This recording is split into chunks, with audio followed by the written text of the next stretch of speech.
The Whig Party. The History and Legacy of the Influential Political Party in 19th Century America.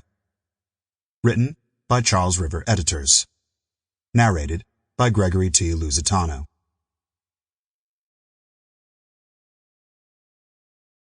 Introduction. When President Thomas Jefferson went ahead with the Louisiana Purchase, he wasn't entirely sure what was on the land he was buying, or whether the purchase was even constitutional.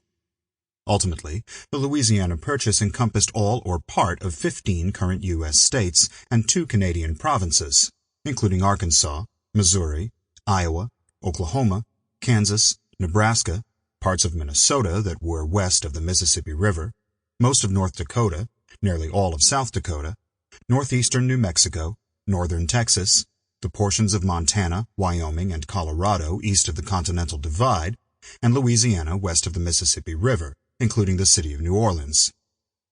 In addition, the purchase contained small portions of land that would eventually become part of the Canadian provinces of Alberta and Saskatchewan.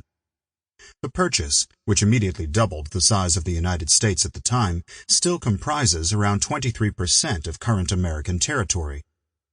With so much new territory to carve into states, the balance of congressional power became a hot topic in the decade after the purchase, especially when the people of Missouri sought to be admitted to the Union in 1819, with slavery being legal in the new state.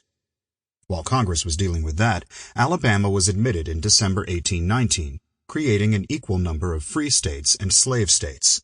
Thus, allowing Missouri to enter the Union as a slave state would disrupt the balance. James Tallmadge of New York was the first to try to address this issue by limiting slavery in Missouri, and the Tallmadge Amendment sought to ensure that children of slave parents born in Missouri would automatically go free at the age of 25. The Senate ultimately got around this issue by establishing what became known as the Missouri Compromise.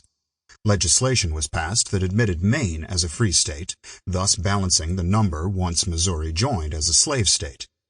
Moreover, slavery would be excluded from the Missouri Territory north of the parallel 3630 North, which was the southern border of Missouri itself. As a slave state, Missouri would obviously serve as the lone exception to that line. The Missouri Compromise of 1820 staved off the crisis for the time being, but by setting a line that excluded slave states above the parallel, it would also become incredibly contentious.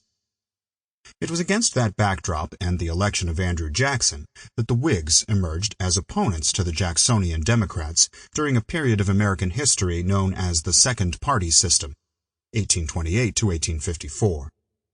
Initially, Sample complete. Ready to continue?